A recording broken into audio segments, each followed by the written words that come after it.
നമസ്കാരം. മലയാളി വാർത്തയിലേക്ക് സ്വാഗതം.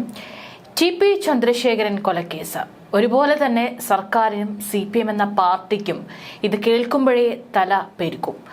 കാരണം ഇത്രയും വർഷങ്ങളായിട്ട് പലതരത്തിലാണ് ടി.പി. ചന്ദ്രശേഖരൻ വധക്കേസ് ഇവരെ വേട്ടയാടിക്കൊണ്ടിരിക്കുന്നത്.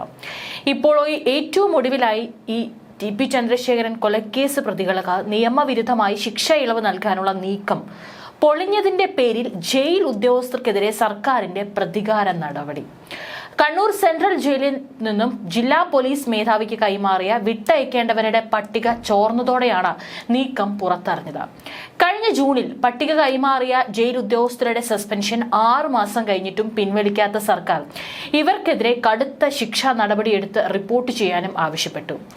ജയിൽ DGP ബൽറാം കുമാർ ഉപാധ്യായയ്ക്ക് ആഭ്യന്തര അഡീഷണൽ ചീഫ് സെക്രട്ടറി കൈമാറിയ കത്തിന്റെ പകർപ്പ് മാധ്യമത്തിലൂടെ പുറത്തുവന്നു. TP കേസ് പ്രതികൾ പട്ടികയിൽ ഉൾപ്പെട്ടത് എങ്ങനെയെന്ന് കണ്ടെത്താൻ ശ്രമിക്കാത്ത ആഭ്യന്തര വകുപ്പ് പട്ടിക പുറത്തായതിന്റെ പേരിൽ മാത്രമാണ് നടപടിക്ക് മുതിരുന്നത്. TK രജീഷ്, മുഹമ്മദ് ഷാഫി, അണ്ണൻ സിജിത്ത് എന്നിവരാണ് ശിക്ഷ ഇളവ് പട്ടികയിൽ ഉണ്ടായിരുന്നത്. നീക്കം വിവാദമായതോടെ കണ്ണൂർ ജയിലിൽ സൂപ്രണ്ടിന്റെ ചുമതല വഹിച്ചിരുന്ന joint superintendent K. Sreejith, assistant superintendent BG Arun, assistant prison officer OV Raghunath എന്നിവരെ ജൂൺ 17 മുഖ്യമന്ത്രി നേരിട്ട് സസ്പെൻഡ് ചെയ്തു.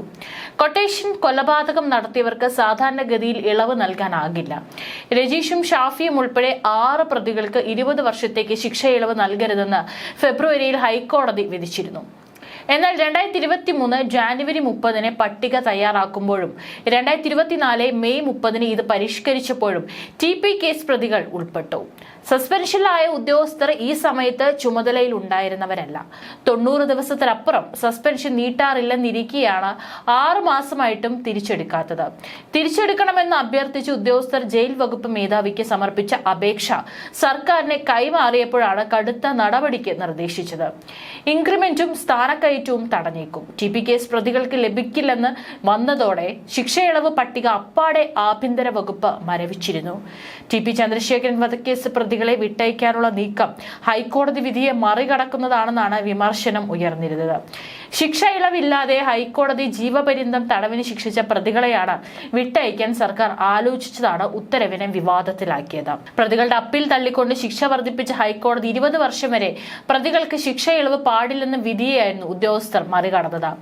CPM വിട്ട് RMP എന്ന പാർട്ടി രൂപീകരിച്ച TP ചന്ദ്രശേഖരനെ 2012 മെയ് 4 ഒരു സംഘം ബോംബ് എറിഞ്ഞ് വീഴ്ത്തിയ ശേഷം വെട്ടിക്കൊലപ്പെടുത്തിയത്. CPM-ൽ നിന്ന് വിട്ടുപോയി തന്റെ നാടായ ഒഞ്ചിയത്ത് RMP എന്ന പേരിൽ പാർട്ടി ഉണ്ടാക്കിയതിലുള്ള പകയിൽ CPM-കാരായ പ്രതികൾ ചന്ദ്രശേഖരനെ വെട്ടിക്കൊലപ്പെടുത്തിയെന്നാണ് കേസ്.